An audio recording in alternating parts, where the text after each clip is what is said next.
It is a country of consequence and history, of conquerors, sultans, and a brave new world. It dates back thousands of years. It's been the capital of 3 empires, but it's only been a republic for a century. Turkey continues to exist on the threshold of history. A nation uniquely cultivated by its geographic position. It borders 7 countries, from Bulgaria and Greece to the west, to Syria and Iraq to the south. And in the north and east, Armenia, Georgia, and Iran. But this huge land bridge has become an almost outrageous melting pot of many more cultures, influenced by the waters of the Mediterranean, the Aegean, the Marmara, and to the Black Sea that stretches the entire northern border. The breathtaking architecture has been the stage for epic stories, from Alexander the Great to the earthquakes that shook its very foundations. But the people who call this land home always manage to rebuild. And if you start digging, you only have to literally scratch the surface to reveal the layers of the past and a Turkey you never knew existed. The real beauty of Turkey is that you don't need a guidebook. You don't need to visit a traditional museum. Just look up, then look down. Listen, the entire country is a museum. This is what I came for. The surprises are right there, in front of you, hiding in plain sight. I'm Peter Greenberg, and this is Hidden Turkey.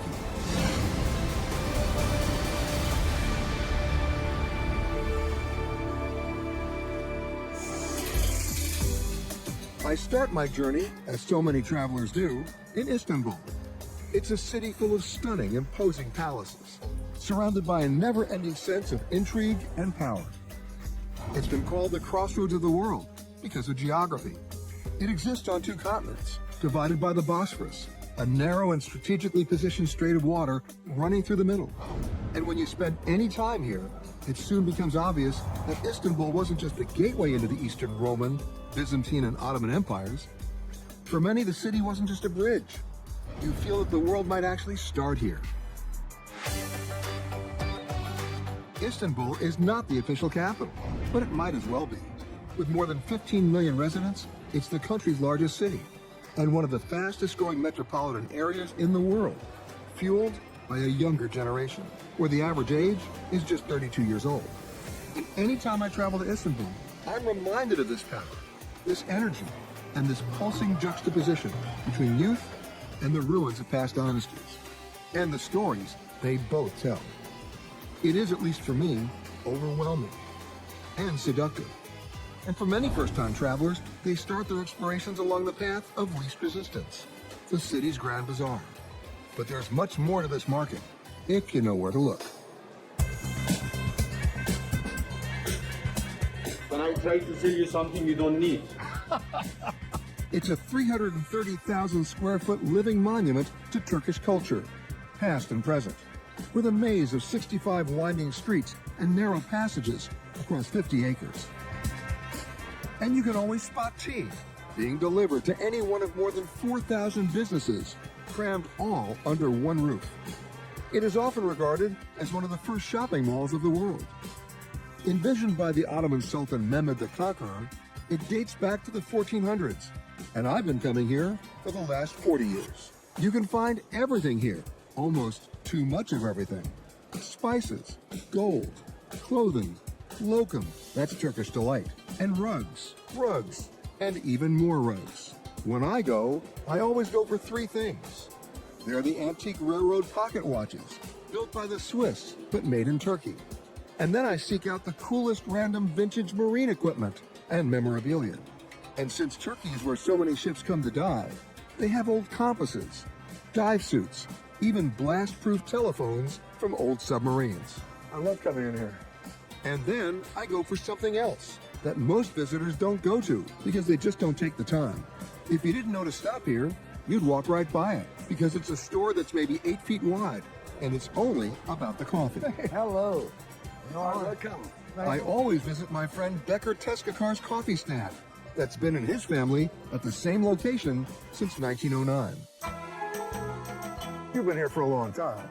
For a long time. I was so child, like that much. and I was working behind the bar, I couldn't keep some bottle. By this way, I was keep under my food. You were too short. You were too short. Right. And I was helping to my father. He was fourth generation. So you're fifth? Yeah, I'm fifth, right. We are more than 100 years, average 140 years. But the bazaar itself? Bazaar, 550 years old. Wow. We are It's still standing. standing and original. That's so important. They use a fine grind, 100% Arabica coffee, sugar and water, in a small copper pot called a sezvi. Then it's brewed slowly over an open flame. Here's an understatement. Turkish coffee is very strong. It's an intense experience, but it's worth it. Please. Cheers. Very good. You know, Bazaar history before than Turkish coffee. It's so interesting. Really? The bazaar was before Turkish coffee. Exactly. Bazaar since 1461, Turkish coffee after that, 17th century. Turkish coffee is so popular for Turkish people, everybody thinking, yes, if you think about Turkish people, you can think Turkish coffee too. Enjoying an authentic coffee is one thing, but I have other plans nearby. Most visitors leave the Grand Bazaar and head straight to their hotel, and then they walk right by it. But to get here, just walk past even more Turkish delight stores. Thanks, man. Then look for this unassuming sign. Cembelitaş Hamam. On the outside, it might look like one of Istanbul's older mosques. But inside, you'll find an oasis of physical and spiritual relaxation. A hammam is a Turkish bath, and Cembelitaş is one of the oldest continually operating companies in Turkey. Built in 1584 by Mimar Sinan, he is considered the greatest architect of the classical period of Ottoman architecture, and he's most famous for his Süleymaniye Mosque. He also designed this other house of worship. You see, to many Turks, hammam is a religion, and you need to take your time. This is the same type of bath Ottoman royalty received 500 years ago. Essential to every hammam is the central marble stone, radiating with heat generated by the wood-burning furnaces beneath it. This is an authentic renewal experience, as your skin is exfoliated, massaged, then rinsed. Hammams were frequently built adjacent to mosques to allow worshippers to bathe before prayers, as well as to generate income for those mosques. At one time, a hammam could be found in almost every neighborhood in Istanbul. Now, with modern residential plumbing, only about 60 remain in the city, but they continue to attract residents and smart travelers who know it is not an attraction, but a regenerative lifestyle.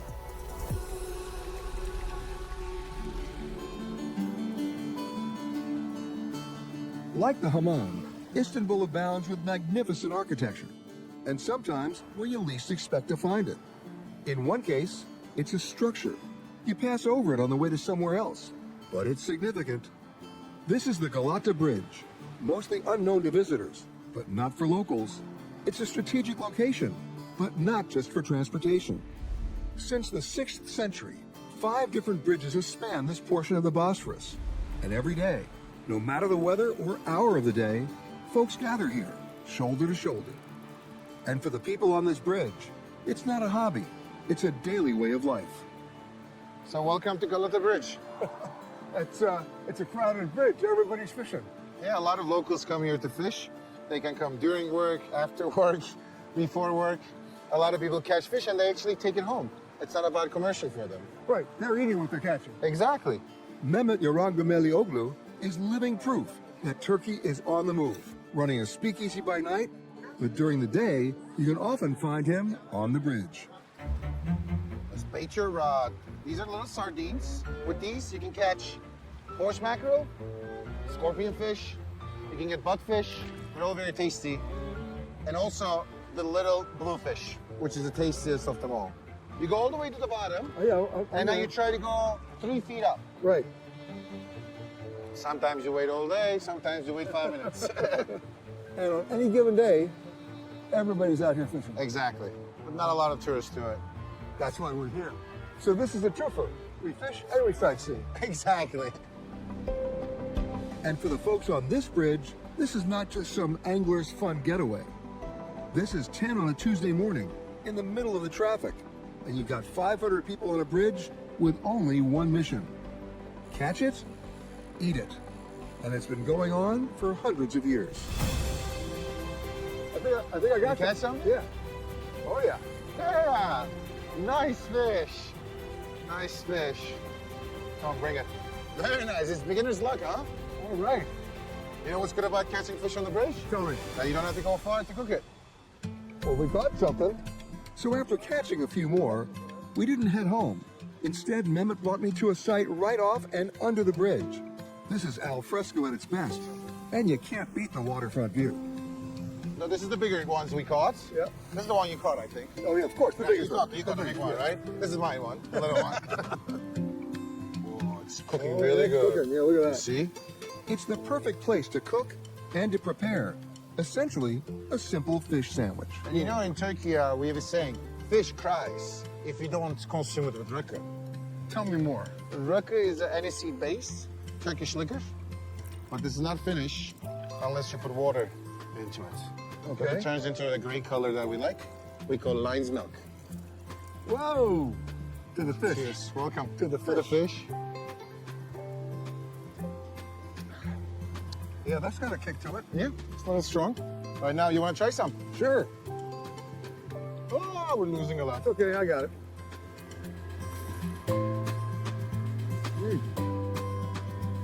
You know what this needs? Rocky. Rocket. Okay, cheers.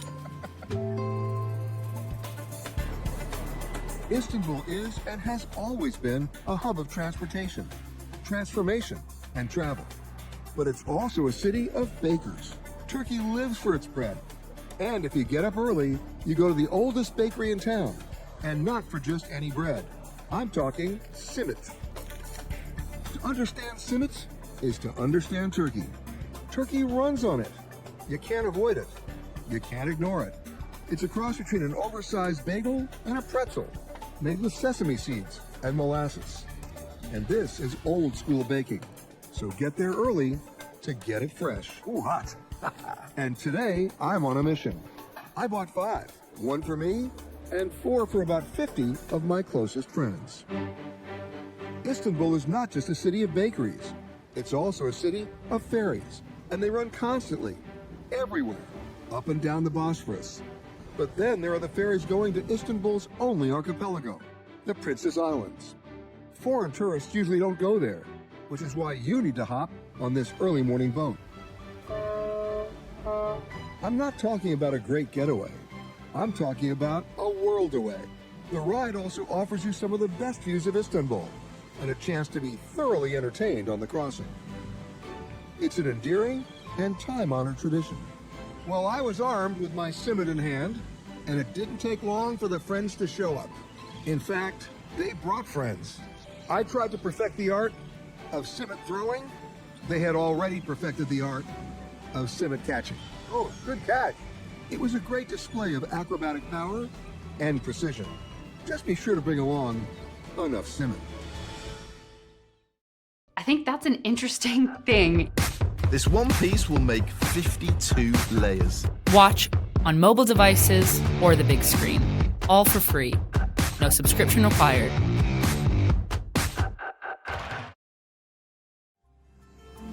The ferry might stop at some of the other islands first, but for me, my port of choice this morning, Galata, the biggest of the 9 islands. You won't find cars here, and until recently, only horse carts provided transportation. Now, it's just a few electric carts and bicycles. The locals come here for the quaint seaside village, the outdoor cafes, and the splendid isolation. All right, let's go. But what I like to do is take a small electric cart that takes me on a winding road through the pinewood forest on a long circular path around the island. All right, thank you. But the cart can only go so far, and at a certain point, you gotta walk.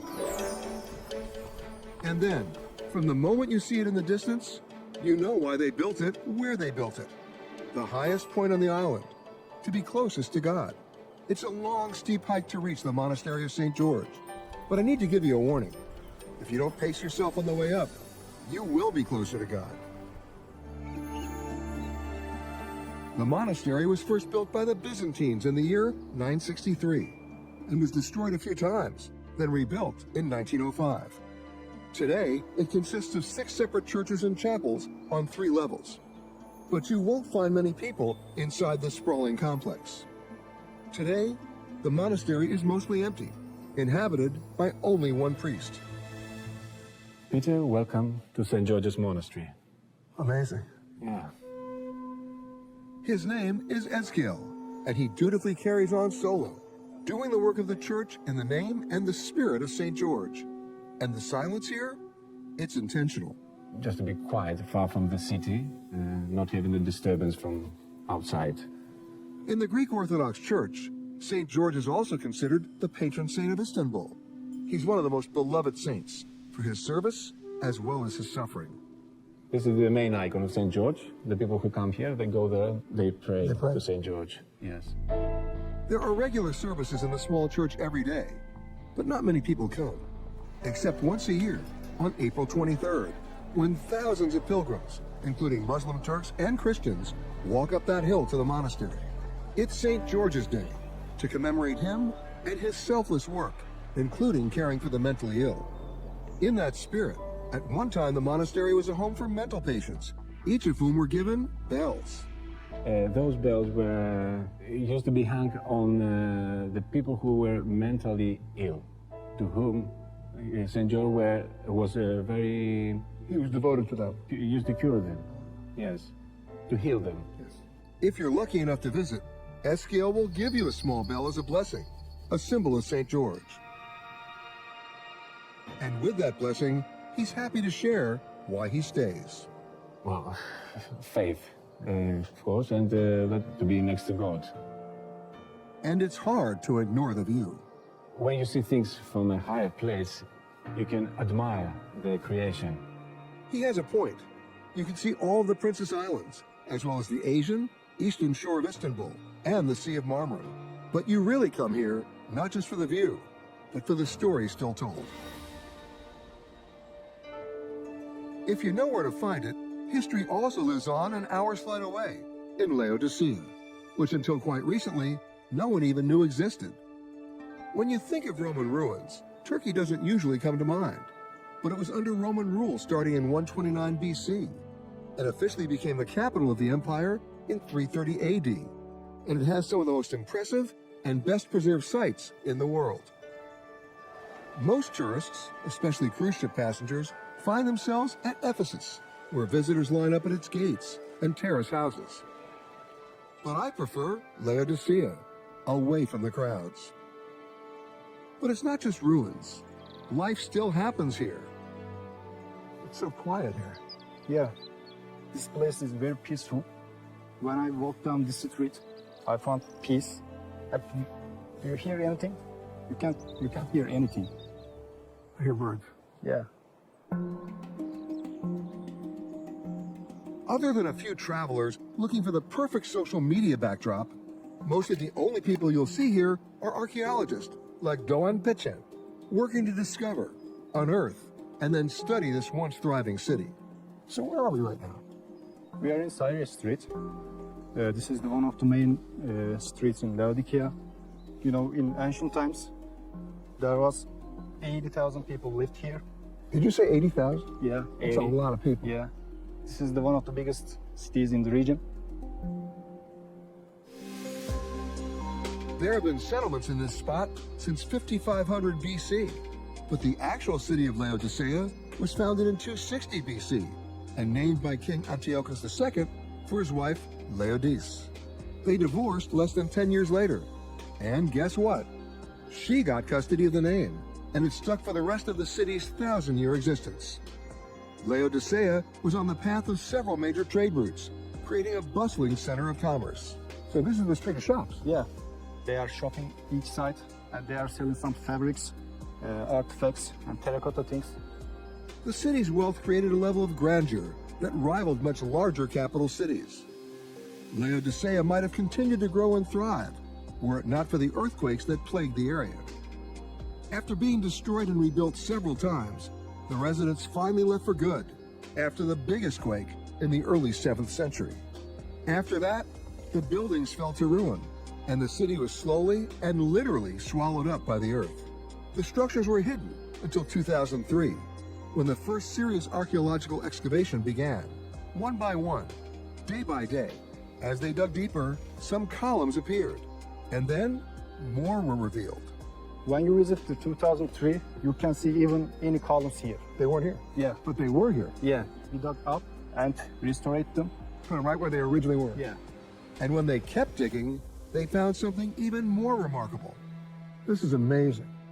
And you only found this in 2010? Yeah. We found this place 2010, and we don't even know this place is here. And not just any church. Laodicea was a prominent early Christian community, being one of the 7 churches addressed in Revelation, the last book of the Bible. The modern protected roofing shows how large it was, occupying an entire city block. The size and ornate construction speaks to the important place that it had in the city. And what is this? This is the baptistry room. And if you want to be Christian, you need to be first baptized. This is one of the oldest and best preserved baptismal pools ever found. And there is still much to uncover and rebuild. This remains an active archaeology site, and the current focus is on the West Theater, which once could hold 8,000 of Laodicea's residents. The work here, painstaking, but for the archaeologists, it's a dream come true. There's literally a new discovery every day.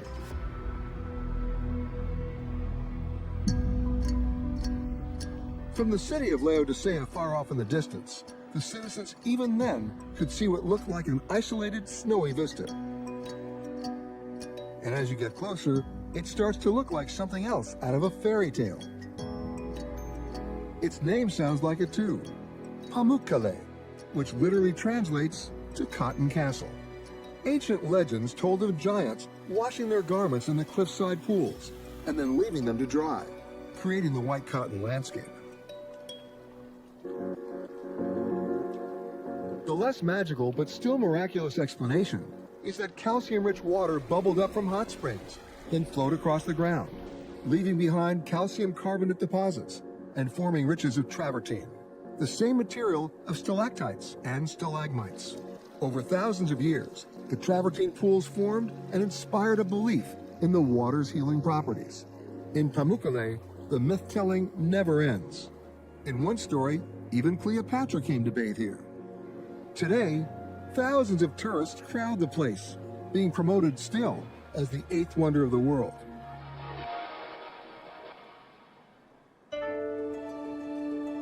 But for me, I prefer another white landscape in Turkey that's hidden in plain sight to most Americans, and in fact, to most of the world. Europeans may look toward the Alps as the gold standard for skiing, but Turkey has a world-class ski slope of its own, Mount Erciyes.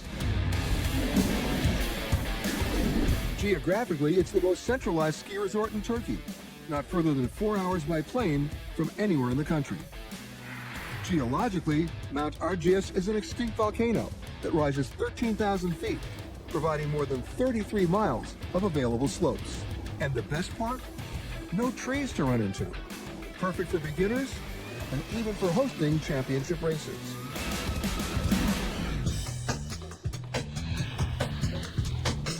It's no surprise that professional snowboarder Mehmet Fatih Ersoy wouldn't snowboard anywhere else. Most people don't even know you can go skiing in Turkey. Yeah, you can use all slopes and all mountains. So you got wide open spaces here. Yeah, spaces for us in the Turkey. To young snowboarders like Mehmet, taking to the slopes means so much more. Not just space, but speed. I feel the freedom in the slopes, like a plane.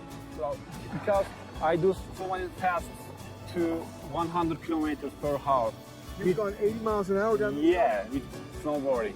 You're crazy. Yeah. You are crazy. Thank you. Well, I'm not the crazy one here. Far be it from me to challenge a pro snowboarder to a race. I'm supposed to come down this hill? There's got to be a better way. Are you ready? I'll tell you what, you go your way, Yeah.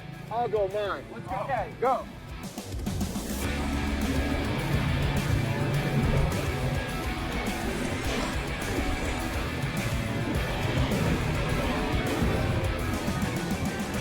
All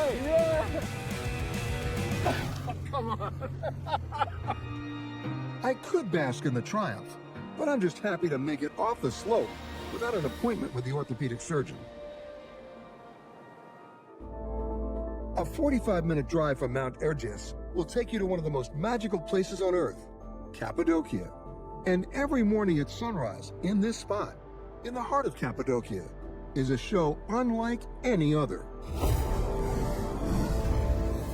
More than 100 balloons take flight to catch the first rays of sunlight. When you see the number of balloons in the air, they're stunning, they're amazing, and then you see what ground they're flying over. It's become the visual trademark of so much of Turkish tourism. It's that one shot of balloons. And I get it. Over 500,000 people take a balloon ride here every year, which makes Cappadocia the #1 hot air balloon destination in the world. So it's not exactly a hidden destination. But in reality, it is. Because the real wonders of this place are not just up in the air. You can wander on your own through the numerous trails that crisscross Cappadocia. But to get the best perspective, first, seek some higher ground. How are you, man? Hello, Peter. Nice to see you. Cappadocia. Wow, see you too. Welcome to my city. Nice to Ömer Özçelik is a resident of Ortasia, a town of 15,000 residents that dates back possibly as far as 1300 BC. Nice to you. It's not only a nice view, it's a living and breathing city. The most prominent feature of the city is Ortasia Castle, a natural formation that was crafted into a fortress used by multiple empires. But it's just a start. I have a lot to show you. Most people say that the name Cappadocia comes from a Persian word for land of beautiful horses. But for me, the true beauty is the landscape itself.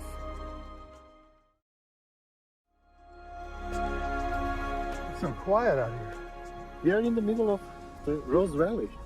I know it looks like a movie set, but actually the whole place was created by nature itself in about last 10 million years. This place, once upon a time, it was a lake. This place was formed by erosion, volcanoes, wind, a little bit ice, and mostly water. All these material here, which created this kind of rock that we call it tufe, it's coming from some volcanoes. So no volcanic eruption lately. Last one was about 10,000 years ago. So we're okay here. Yeah, we are okay. But The volcanic ash particles hardened, and then, over millions of years, they eroded into these unique rock formations called fairy chimneys. the legend says that fairies decided to live underground, and these are the chimneys of their house. That's the legend. And do you believe it? Of course. You really believe it? Of course not. Nature isn't the only force chipping away.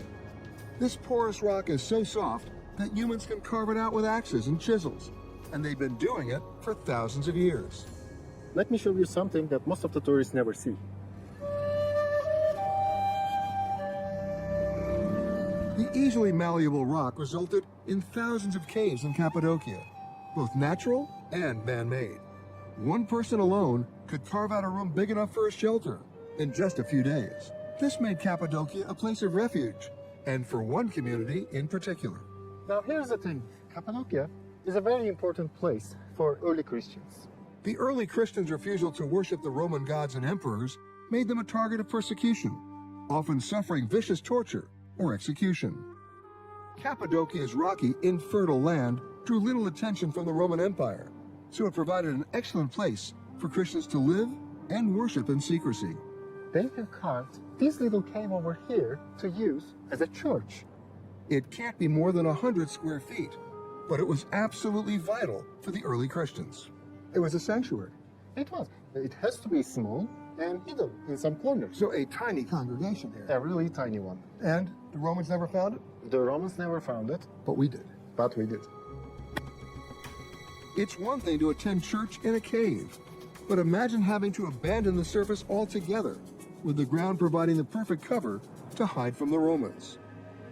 I'm talking about an entire underground city, Kaymaklı, an astonishing location.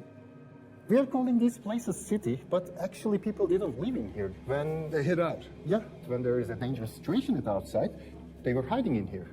These tunnels were first excavated around the 8th century BC by refugees of the Hittite Empire and were further expanded by Christians needing asylum. You cannot imagine that the whole town, everybody in the town, is actually in here. We're talking about 5,000 people. 5,000 people in here? Yeah.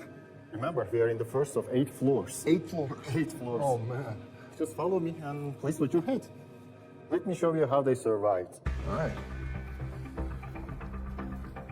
And the way those tunnels are designed, they were not welcoming you in. But if you can get through it, and I'm talking literally, you're in for an incredible experience and one of the most impressive feats of engineering I've seen in my life. Obviously, they didn't know how long they need to stay here. A week, a month, 2 months. So to survive, this little room over here was used as a food storage. There were places for families to sleep and stables to keep animals. They even had space reserved for making wine. That's where they put the grapes and get the juice from here. The original wine cellar. Exactly. Everything they'd need to remain in hiding until the danger had passed. I know, let me guess. Watch my head. This way down. It's getting a little more narrower. A little more? A little more. Get out. Just with your head. Whoa. Can I ask you one question? How tall were these people? Just like us. Remember, it's very hard for the soldiers also. Yeah. You see this round stone? Oh, yeah. This is actually a door. So you roll it and you close it, this entrance. In the center of the door is a hole that allows for ventilation, the ability to monitor outside enemies, and if need be, a place to use a spear or bow and arrow for defense. And let me guess, that weighs a lot. A lot. When you take in the sheer enormity of the city, you understand how dire the situation must have been for the residents to design and then build this. How they even thought of this, let alone constructed it, preserved it, then defended it, and then they did it in such a way that it's still existing today. Wow. I mean, this is just amazing. As fascinating as Cappadocia's past is, you're missing out if you don't experience its present. In the village of Göreme, modern life is thriving. There's shopping, dining, and you can even book a hotel room in a cave. There are times when Cappadocia feels like a victim of over-tourism, with some shops even charging a fee to take pictures, and giant rows of ATMs encouraging you to withdraw and then spend money. But keep walking, and you won't be disappointed. The real beauty here is while there are tour guides, you may not need them. You can easily be interrupted, and then redirected. Hadi lan. Merhaba. Merhaba. Come and join. I'll watch you guys do it. You know anything about backgammon? I do. All right, Come, my friend. here we go. Welcome. Thank you. And before I knew what was happening, I was in the game. Ooh. Now, he's focused on the game right now, okay? Allah. By the way, you know what the interpretation of that is? I'm losing. My friend, You're gonna also do that with you me. are going so fast on the way to losting. Story of my life. Here we go. Backgammon is an institution here. And unbelievably, the game has been around even longer than Turkey, dating back almost 5,000 years to ancient Mesopotamia. To be honest, you need a luck. No kidding. Three. 1, On the 2, middle. 3, 4, 5. I thought I knew how to play backgammon. I just didn't know how to win. Luckily for me, we were only playing for tea. Are you sure you wanna play like this? Here we go.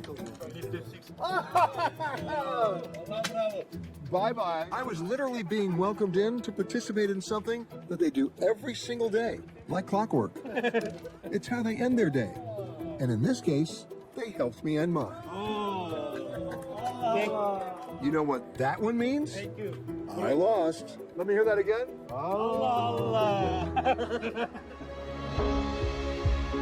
In Turkey, it doesn't take long to figure out that history is layered on top of history.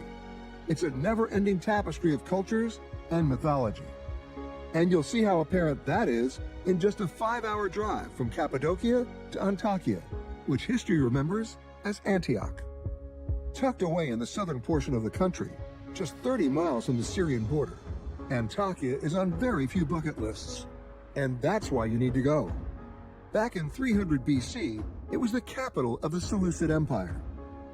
Once Antakya was annexed by Rome, it became the third largest city in the Roman Empire, both in actual size and importance, trailing only Rome and Alexandria.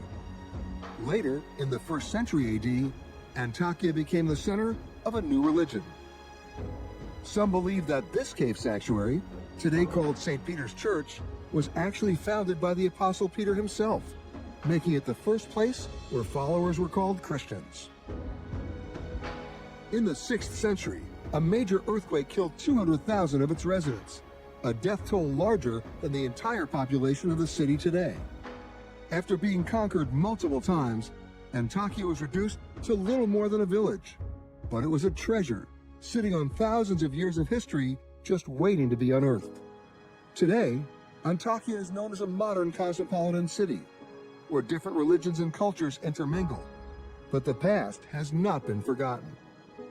That's thanks to a permanent population of archaeologists who have made it their life's passion to preserve Antakya's secrets of civilization's past. I usually have a rule when I travel: only one museum per trip, because otherwise your eyes glaze over and you really can't spend the time to immerse yourself in the moment. But in Antakya, the city is the museum, and when you finally get to the official museum, you realize what you're really seeing, as well as what you may be missing. The Antakya Archaeological Museum was originally founded in 1934, but this enormous 350,000 square foot facility opened in 2014, and they're already out of space. It's not crowded with visitors, but it's full, and every piece tells a story of a long since departed owner, or of a family, or any one of 13 civilizations that all lived in Antakya at one time. It's a lot to take in.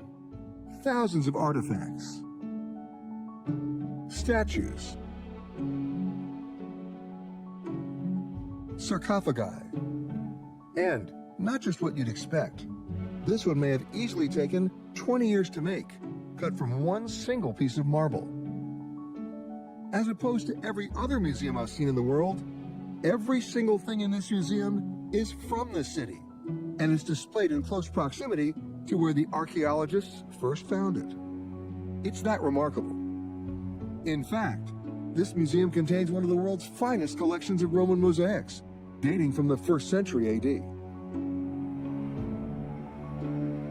And the reason they have so many is because mosaics were built into the floors, and oftentimes were the only part of these structures still recoverable by the archaeologists.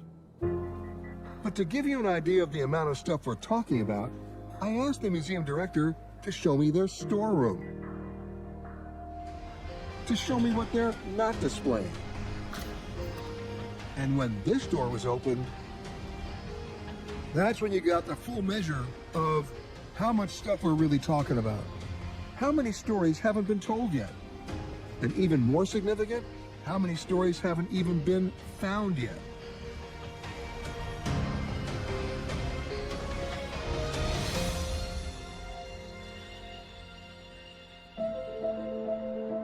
But in the middle of Antakya, there's another story that's just starting to be told, and in an unlikely place. It's the unbelievable but true tale of a new hotel. At first glance, it looks to be just another modern hotel, but you'd never believe what's hiding down on the ground floor.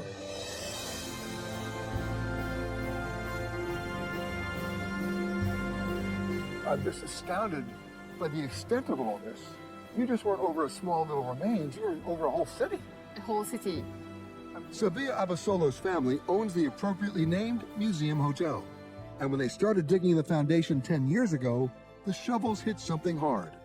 And then there were more hits. And before long, they stopped digging. They had uncovered the ruins of ancient Antakya. And as they gently swept the debris away, it exposed something monumental. This is the largest single-piece mosaic in the whole world. This is it. This is it. And who knew? Nobody. Nobody knew it. It's a big surprise for all of us. Measuring over 11,000 square feet, this mosaic is nearly 2,000 years old. Further excavation revealed even more finds from Antakya's long history. Roman beds, the glass mosaics, artifacts, all belong to different periods. With such an archaeological treasure trove, it was obvious that construction could not continue as planned. So you built it around it. Yeah, around it. On top of the 66 steel columns, we phrased up a museum hotel. To allow space for the recovery work and then to display what they found, the plan for 400 hotel rooms was slashed to 200. Then, 20,000 tons of steel were assembled to elevate the hotel. And now, it has become an architectural wonder, floating above a historical one. And the hotel looks down on us. Yes. So at night, you're sleeping on the museum. It's like in a film, you're really spending a night at a museum. Raising and redesigning the hotel quadrupled the original construction costs, but it was a necessary price to pay to protect the history slowly being unveiled below. This is the best preserved mosaic in the whole area. The best room in the house. Yes, it's the dining room, and the artist who made it used 162 color stones in here. And how old is this? It's from the second AD. Talking a long time. A long time, yes. Amazing. And this is exactly the way it was left. Yes, this is the main idea in here, to keep the remainings in its own place. When you walk here, you know that thousands of years ago, people has lived here, smelled here, eaten here, talked here. It's alive, and you really feel the energy of it. And when you think about it, the Museum Hotel is a perfect encapsulation of Turkey itself. It's a land that is once both a window into the ancient world and a living, vibrant, modern destination. Every day you discover something new, and you know that you're the guard of this place, and you know that you need to protect it and reveal it to other people. Well, what a legacy you're leaving. It's a present for humanity. This is the main reason. But there's another place where Antakya's ancient past coexists with the present, and that's at Uzun Çarşı, Antakya's Long Bazaar. Antakya was once a stopping point along the Silk Road, the legendary trading route connecting the Eastern and Western worlds, giving birth in the 1400s to the Long Bazaar with its amazing mix of goods. That's still true today, making it a destination especially for foodies. Spices are still a main draw, along with a great variety of fresh olives and dried fruit. And what Antakya is particularly known for, and the real reason I love coming, it's the künefe. You can call it a sweet cheese pastry, but that doesn't even begin to do it justice. The recipe is 1,000 years old, and many Middle Eastern cultures claim to have created it. It's so delicious, of course, that everyone wants to take credit for it. But a warning, künefe isn't a simple dessert. You can't just whip it up at home. If you want it, and believe me, you do, you need to go somewhere professional. To get to my favorite place, you wind your way through the bazaar until you get to Çınaraltı, Künefe, Yusuf Usta. Merhaba. Merhaba. Künefe. Künefe. My favorite. It's a very small place, and don't look for the menu. They've only got one item, so you know they're good at it. Can I help a little bit? Yes. You? Yes. Okay. And Chef Fatih allowed me to join the cooking. Künefe starts with kadayıf, a very fine pasta, and the way they make it is remarkable. The dough is strained onto a spinning, heated stone. After it cooks, you've got your base for künefe. A little more? Okay. Okay. Next is a combination of soft cheeses, and a lot of them. You can never have enough cheese. I have loved this dish for the last 30 years. I first had it in Lebanon, then Egypt, then Jordan, but the best place to have it? Turkey. Okay. Yes. Add another layer of kadayıf, and then you're ready for the fire. That's it? Okay. Charcoal, the whole deal. Tamam. This is old school künefe. Very important, you have to keep those coals burning hot. Ah, I see, okay. After 15 minutes of cooking, it's time for the patented move that Çınaraltı is known for. Stand back. Yeah, short time, Peter. 1, 2, 3. Whoa, nicely done. Perfection. Finally, it's topped off with a more than generous serving of sugary syrup. This is what I came for. Imagine the best grilled cheese sandwich in the world with honey and sugar. And with each bite, you'll soon understand the endurance of künefe and why this dessert has never changed in 1,000 years. You know what I need now? A nap. While Antakya was part of the land route bringing people to Turkey from the eastern and western worlds, many also came to this country by water. On its southern coast, along the Mediterranean, waves have been crashing here for thousands of years, bringing ashore countless generations of people who wanted to make it their home.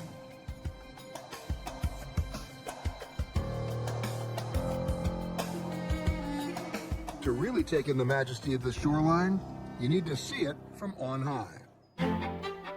Roughly an hour's flight from Antakya will take you to Mount Olympus. And though it may look divine, it's not that Mount Olympus.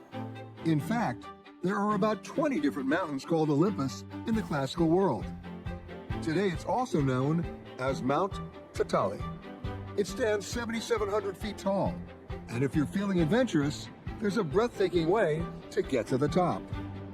The Olympus aerial tram travels 14,000 feet in just 10 minutes, and it's one of the longest suspended cable cars ever made. Once you're at the top, the view is, as you might expect, overwhelming. Honestly, it almost feels like you can see the whole country. And when you're ready to leave, well, there's another way to get down. It's the highest paragliding spot in the world, and it's just beginning to bring thrill seekers from across the globe. Is this a great shot or what? And you know why? Because I'm not in it. The descent takes anywhere from 35 minutes to an hour, so you'll have plenty of time to take in the amazing views all the way to the Mediterranean. Just think of the history that you're seeing. And try to imagine Alexander the Great and his armies as they cross through this land on their conquests. If you're lucky and your pilot times it right, your aerial journey ends right on the beach, steps away from the Mediterranean, inviting you to behold all the sights along this turquoise coast, like in the nearby quaint village of Kaş. It's such a stark difference from the other parts of Turkey, and you might feel like you're in the south of France. There are charming shops and restaurants, and once you've explored everything on land, the real treat is what you find underwater. The secret is starting to get out that Turkey is becoming one of the coolest diving destinations in the world, and for good reason. Take a look at this. It doesn't make sense. Why is there a tank and a World War II plane on the seafloor, especially when Turkey never engaged in combat during the war? Well, they were placed here by the local government to attract divers, as well as to create artificial reef environments that support coral growth and the animal population. And it worked.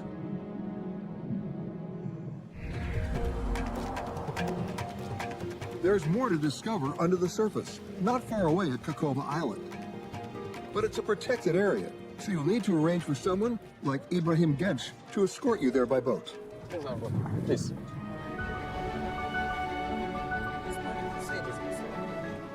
Like all of Turkey, multiple civilizations have called this area home. And on the 10-minute boat ride out to the island, you can't help but see history everywhere. Up on the hill sits Semena Castle, which dates back to the 4th century BC of the Lycian civilization.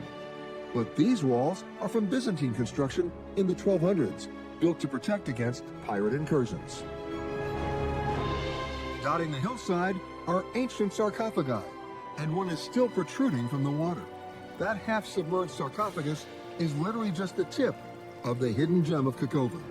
You know, here is a very important trade route. Many ships, they were sunken with a lot of goods, gold, silver, or a lot of amphoras. That's why under the water is a hidden treasure. Have you found any? No, me not yet. And it's not just treasure resting on the seafloor. It's an entire civilization. You know, they say, is it mini Atlantis? Because this city was sunken during the 2nd century AD by a big earthquake. You can see on the hillside signs that would have been everyday life in Kakova, trailing down to buildings that were not designed to be waterfront property, but one day unexpectedly became it. And here we can see some places, rooms, Roman baths, the harbor, under the water. Half of the ancient city of Kikova sank below the water and remains there 2 millennia later. It's all been preserved. It's all preserved. The city of Kikova finally died out around the 1200s. And still there are some remains after more than 800 years. And the amazing combination here, the nature, the history, all together from different periods. And still accessible. Still accessible. Special permission is required to boat or dive in this area, but you can get it. And that ensures that a gem that has been hidden for 1,000 years is preserved for 1,000 more. Just about everywhere you go in Turkey, you're immersed in an almost surreal blend of history and the future. And so it seemed a perfect place to end my trip at the theater at Hierapolis. Built back in the 2nd century, it's officially a ruin. But to me, it's very much alive, and it speaks to me. You gaze out and suddenly find yourself sitting in quiet wonder.